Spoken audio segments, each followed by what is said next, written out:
Olá, dando prosseguimento na leitura do artigo sobre kombucha, agora na parte 3, vou ler a seção 3, que consta as boas práticas de fabricação e medidas de controle. Como eu disse anteriormente, essa série de vídeos eu estou fazendo a leitura integral do texto, como se eu fosse ler mesmo. Então, por exemplo, ontem eu não li nada, hoje eu vou ler uma parte, então é a maneira que eu leio artigos, sem pressa, com calma.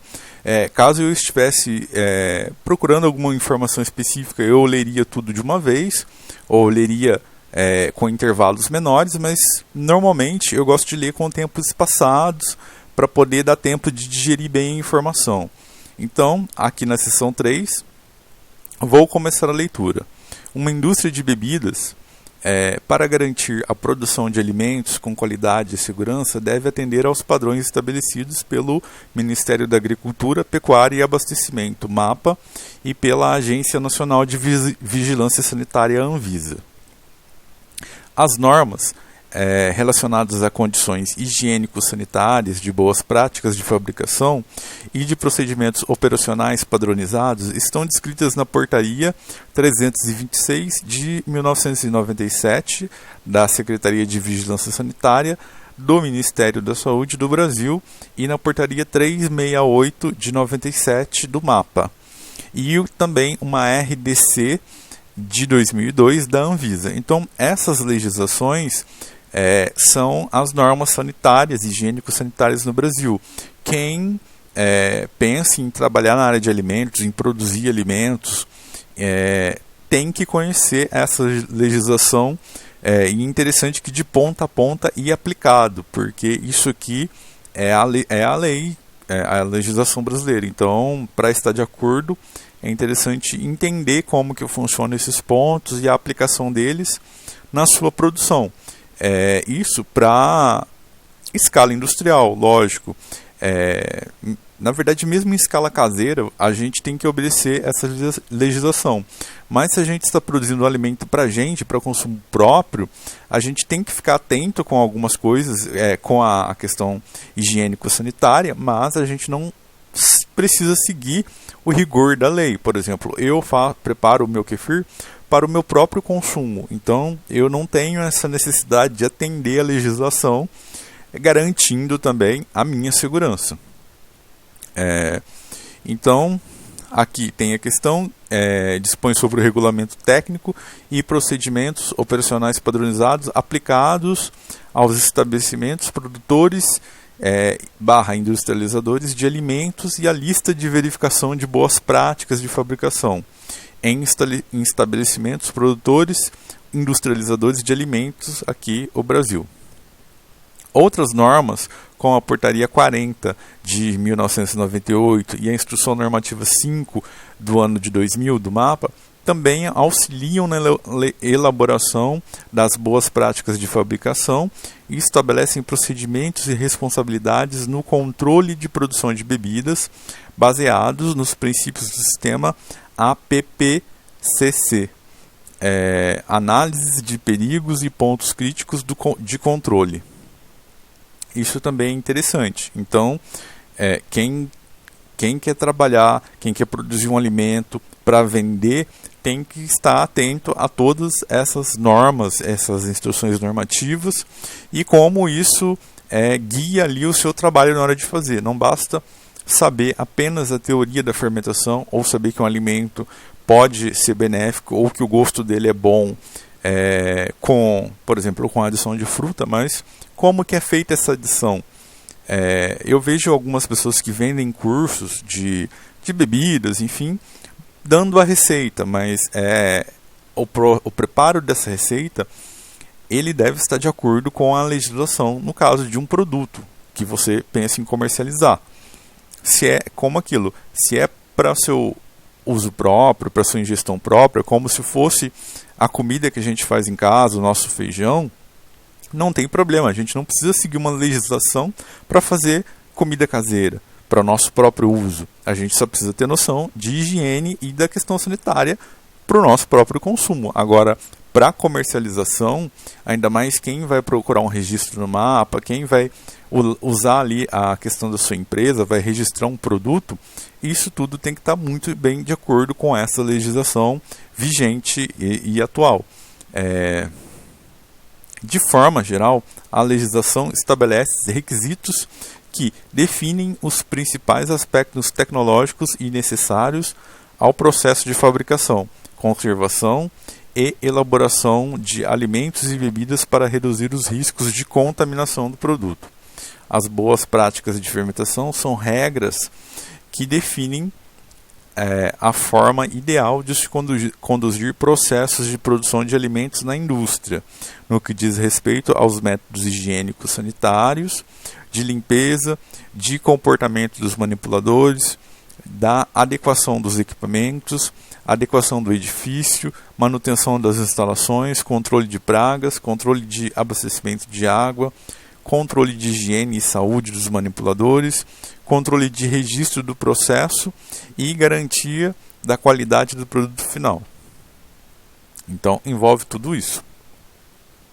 Para uma aplicação eficaz das boas práticas de fabricação, que visa a redução da ocorrência de contaminação do produto, é importante conhecer o alimento e seu processo de produção.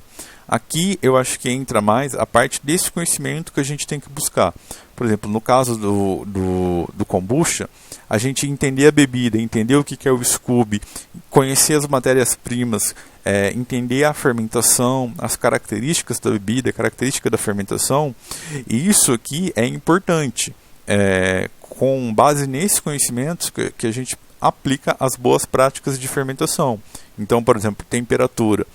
Conhecendo o processo de fermentação, a gente sabe qual que é a temperatura ideal e também, ao mesmo tempo, a gente sabe qual que é o risco que essa temperatura oferece. Pois se eu tenho que a temperatura ideal é a mesma temperatura que uma contaminação, a mesma temperatura que é favorável para uma contaminação, esse pode ser um ponto crítico do meu processo, ou seja, onde eu tenho maior risco de contaminação, já que para que a minha fermentação ocorra, ela vai ter que estar na temperatura que o contaminante também gosta. Por exemplo, a questão do ar, da fermentação aeróbia. Eu preciso garantir que o ar que vai entrar em contato com o meu fermentador, que vai estar lá com o chá, com a minha cultura, eu preciso garantir que esse ar não seja um ar contaminado. E esse é um ponto crítico do processo. Só que para poder entender que é um ponto crítico, eu tenho que entender do processo. Então, os artigos, a literatura científica, ela vai trazer esse conhecimento do alimento e do seu processo de produção. Os artigos, os estudos, ou mesmo práticas de fermentação, cursos de fermentação, ele vai nos trazer esses conhecimentos. Dali a gente entende o que é uma boa prática de fabricação e aplica esses dois conceitos juntos na prática.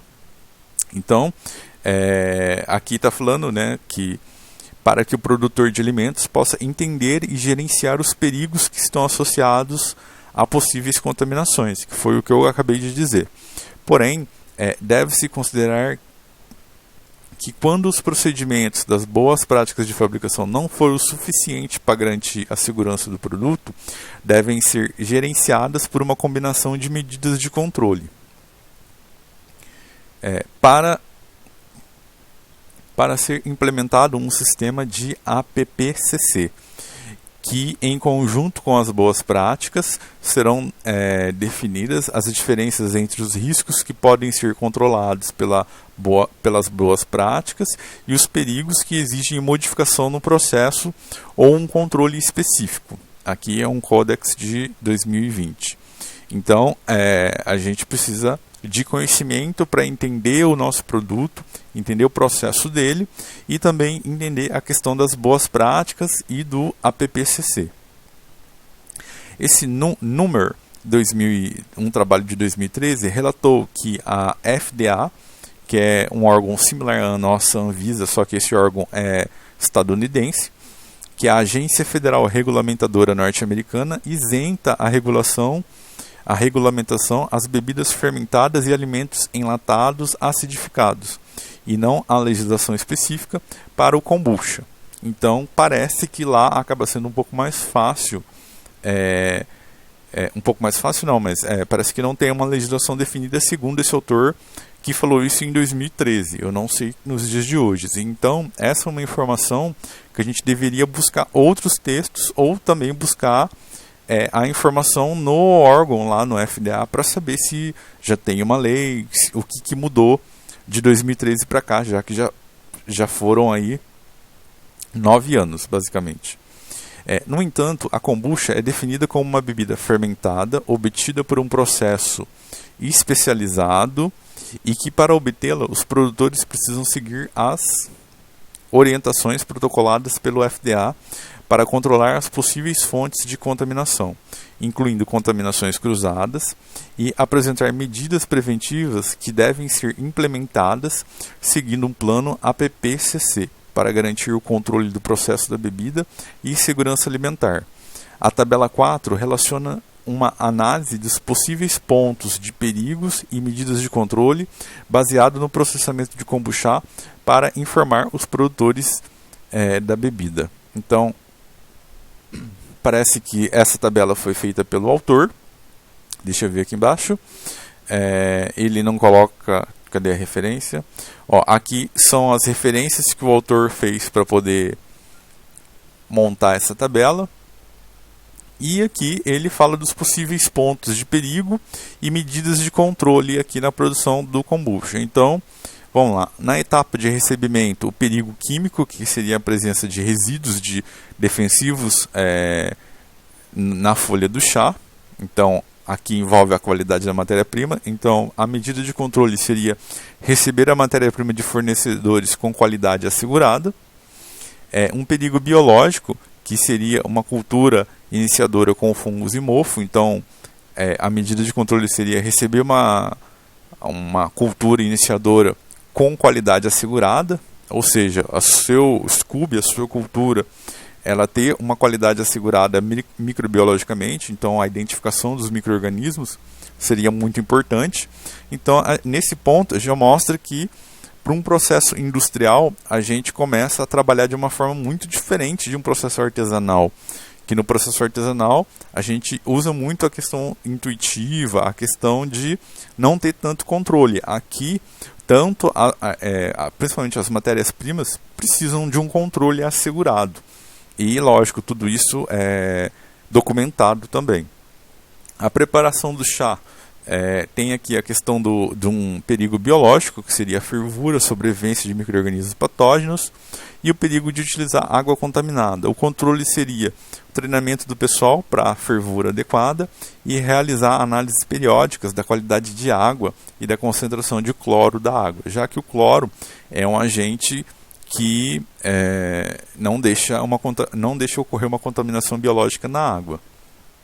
A questão da incubação ou da fermentação, o perigo biológico: fermento armazenado em recipiente inadequado ou contaminação por micro-organismos. Para resolver, seria realizar armazenagem em recipientes e locais adequados, higienizados e livre de contaminação. O perigo biológico: inóculo com presença de mofo ou aspecto não conforme, receber a matéria-prima de fornecedores de qualidade, ou seja, receber um SCUB de qualidade, e reativar a cultura de kombucha sem sinais de contaminação mofo com um pH menor ou igual a 4,2 e realizar análises periódicas. Eu não sei como está sendo feito, mas eu acho que para produtores de kombucha isso é bem importante, realizar análise microbiológica da sua cultura periodicamente. E eu não vejo nenhuma marca ou mesmo nenhuma pessoa que se presta a dar um curso de produção de kombucha falando disso, de realizar análises periódicas. Talvez essa análise microbiológica da cultura, talvez eu acho que deveria ser o primeiro passo antes de dar a produção de um lote da bebida. Difícil fazer isso todos os lotes, mas eu creio que periodicamente e assim não ser muito espaçado, pois como se trata de culturas simbióticas onde tem muito micro-organismos, pode ser que ocorra uma contaminação ou uma mudança da cultura simbiótica e a pessoa não perceba nas medidas ou mesmo no paladar, mas pode ter algum micro-organismo intruso ali no meio. E isso pode oferecer risco bem bem lá na frente, um risco futuro. Então isso é importante e é muito pouco falado, até pela dificuldade aqui no Brasil de se fazer esse tipo de análise. Eu não sei não tenho nem noção do valor de uma análise dessa, mas é uma análise muito importante, pensando aí na produção da bebida para mercado. Para consumo caseiro, para consumo artesanal, não teria essa necessidade. Você recebendo uma cultura e tendo garantia que ela não está contaminada, não tem problema. Ou se você notar uma contaminação, você pode descartar a cultura e arrumar outra. Dando prosseguimento, a fermentação tem um perigo biológico, que seria a presença de resíduos de fermento de outras fermentações ou de sujidades nos fermentadores. Então aqui seria a questão de um cronograma de limpeza e de desinfecção do fermentador. Um perigo biológico que seria a acidez fora do limite aceitável, que para contornar isso, ou para poder saber se está ok, a medida de controle seria monitorar o valor do pH.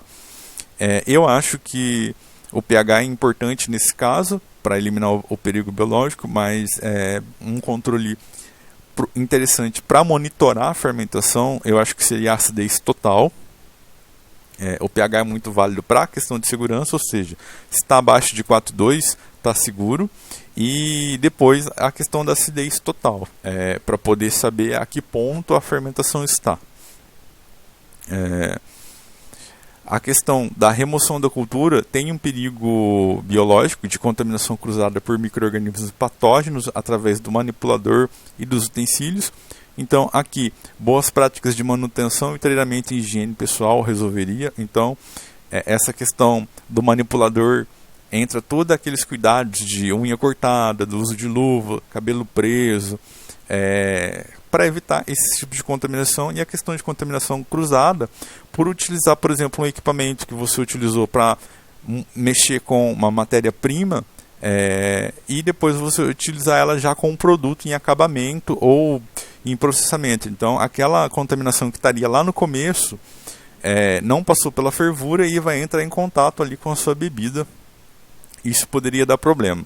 A pasteurização, ela tem um perigo, que é a sobrevivência de micro-organismos patógenos. Então, para contornar isso, é feito o controle da operação do tempo e temperatura, manutenção dos equipamentos e também supervisionar o procedimento.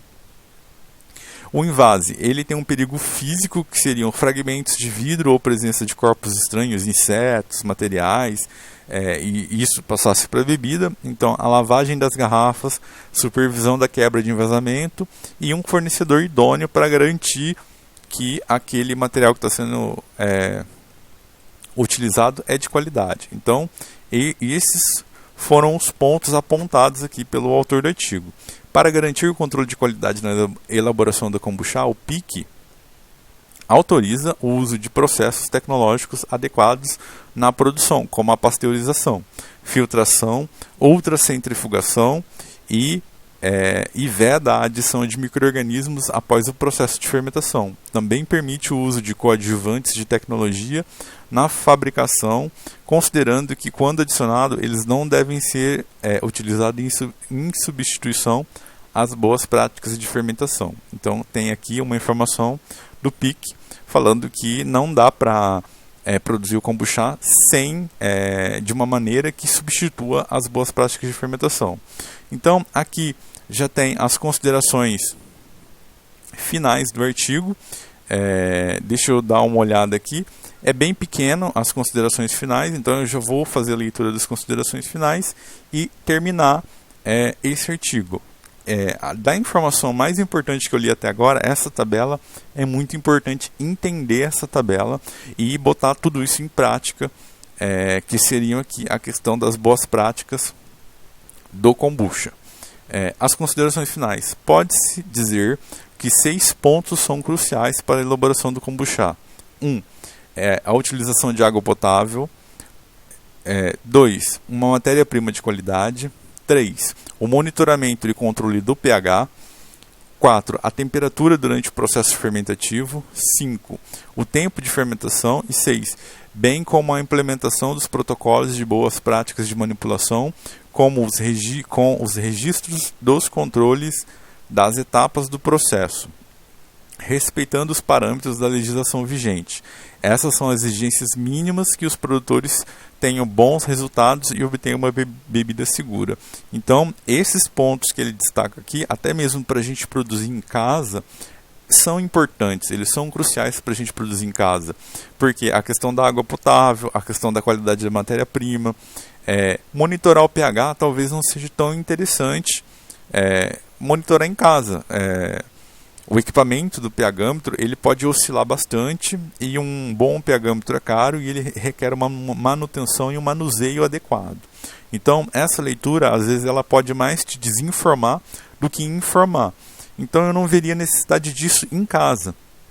Mas a questão dessa qualidade de matéria-prima é muito importante. Você utilizar uma água potável, uma água boa, e também um chá bom, um açúcar bom que não esteja contaminado.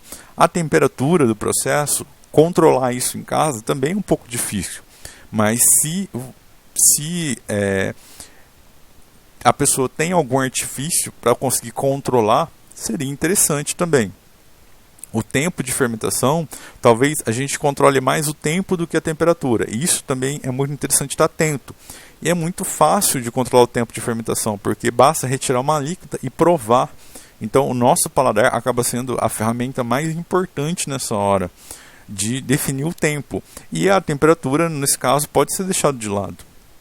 Acaba não tendo essa necessidade. E também a questão das boas práticas de manipulação, que envolve toda a questão de higiene.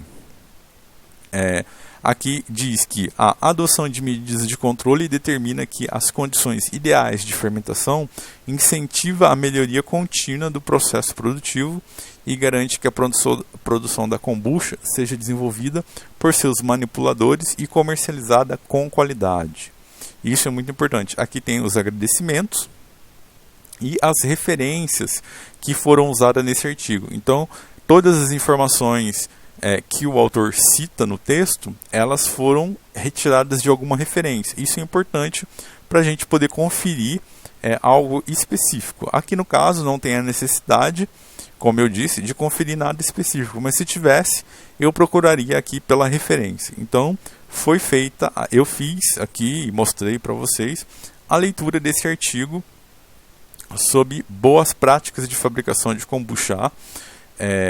E para mim o mais importante desse artigo é a informação nova, a informação que veio me agregar, que eu vejo que pode ser colocada em prática, que eu preciso ficar atento, que eu acho que todo mundo deveria ficar atento, são as informações que estão nessa tabela 4, que são os possíveis pontos de perigo e as medidas de controle aqui da produção do kombucha. Então era isso que eu gostaria de mostrar, é assim que eu faço uma leitura e o entendimento de um artigo científico. Eu pretendo ler mais artigos sobre outros temas e não fazer a leitura integral, mas sim já vir com os pontos destacados, com os pontos mais importantes, porque agiliza a questão do tempo, já que esse vídeo fica muito longo. Então eu agradeço quem assistiu até o fim e recomendo a leitura desse texto.